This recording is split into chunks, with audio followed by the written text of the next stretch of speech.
సహజంగా ఒక దేశ అధ్యక్షుడు ఒక స్టేట్మెంట్ ఇస్తున్నప్పుడు దానికి చాలా వాల్యూ ఉండాలి. అందులోనూ అమెరికా లాంటి అగ్రదేశపు అధ్యక్షుడు స్టేట్మెంట్ ఇస్తున్నప్పుడు దాన్ని ప్రపంచం మొత్తం ఫాలో అయ్యేలా ఉండాలి. ప్రపంచం మొత్తం పరిగణలో తీసుకునేలా ఉండాలి. కానీ ట్రంప్ స్టేట్మెంట్ని ఎవరూ పరిగణలో తీసుకోరు. ట్రంప్ స్టేట్మెంట్ని ఎవరు నమ్మరు. దానికి వాల్యూ ఉండదు. ఎందుకంటే ఆయన పూటకో రకంగా మాట్లాడతారు. పొద్దున్న రకంగా మాట్లాడతారు, మధ్యాహ్నం మరో రకంగా మాట్లాడతారు, రాత్రి మరో రకంగా మాట్లాడతారు. ఎప్పుడేం మాట్లాడతారో అతనికే తెలియదు.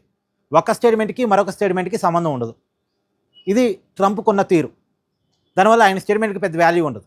ఇప్పుడు ట్రంప్ కొత్త స్టేట్మెంట్ ఏంటి అంటే హర్మోజ్ జలసంధిని ఆధీనంలో తీసుకొని దాన్ని అమెరికా భూభాగంలో కలిపేస్తాడట. ఈ మాట వినగానే మీకేమనిపిస్తుంది? మనం కథల్లో పిట్టల దొర గురించి చదువుకున్నాం కదా, ఆ పిట్టల దొర స్టేట్మెంట్ లాగా అనిపించలేదా మీకు? ఇప్పుడు హర్మోజ్ జలసంధి ఎక్కడుంది, అమెరికా ఎక్కడుంది? అసలు సంబంధం ఉందా?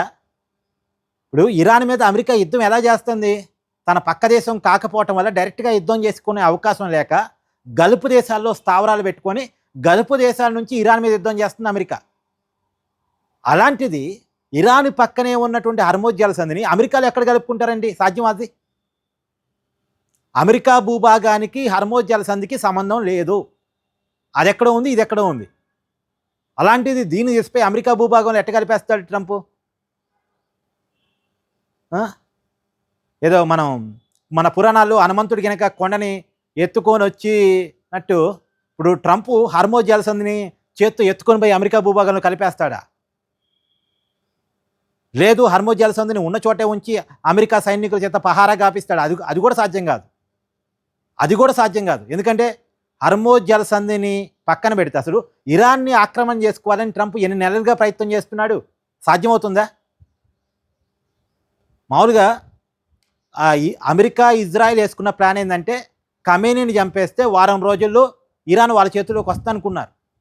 అప్పట్లో ట్రంప్ స్టేట్మెంట్ మీకు గుర్తుందిగా, 3 వారాల్లో ఇరాన్ పూర్తిగా మా వశం కాబోతుంది అని అప్పట్లో స్టేట్మెంట్ ఇచ్చాడు. కానీ 3 వారాలు కాదు, 3 నెలలు దాటిపోయింది.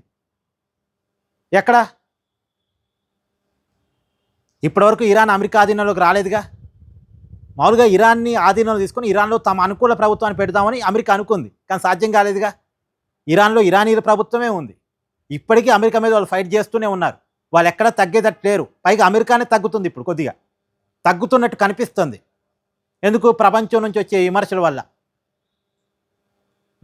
ఇప్పటి వరకు యుద్ధంలో ఎవరిది పై చేయి అంటే ఇరాన్ని చాలా నాశనం చేసి ఉండొచ్చు కాక, కానీ ఇరాన్ ఎక్కడ లొంగలేదు కదా, ఇరాన్ ఎక్కడ తగ్గలేదు కదా, ఇరాన్ ఎక్కడ లొంగిపోలేదు కదా. ఇప్పుడు అమెరికా పై చేయని ఎట్ట చెప్పుకోగలం? పైగా చర్చలు ఒడంబడికల్లో కూడా ఇరాన్కి అనుకూలంగానే చర్చలు జరుగుతున్నాయి తప్ప అమెరికానికి అనుకూలంగా చర్చలు జరుగుతున్నట్టు అనిపించలేదు కదా. ఇప్పుడు అణు పరీక్షలు ఆపుతానన్న విషయంలో ఇరాన్ క్లారిటీ ఇవ్వట్లేదు. యురేనియాన్ని అమెరికా అడుగుతుంది, ఇంతవరకు ఇవ్వలేదు. హర్మోజ్ జలసంధితో ఇరాన్ గేమ్ ఆడుతూనే ఉంది. మరి అమెరికా ఏం పై చేయి సాధించినట్టు ఇరాన్ విషయంలో?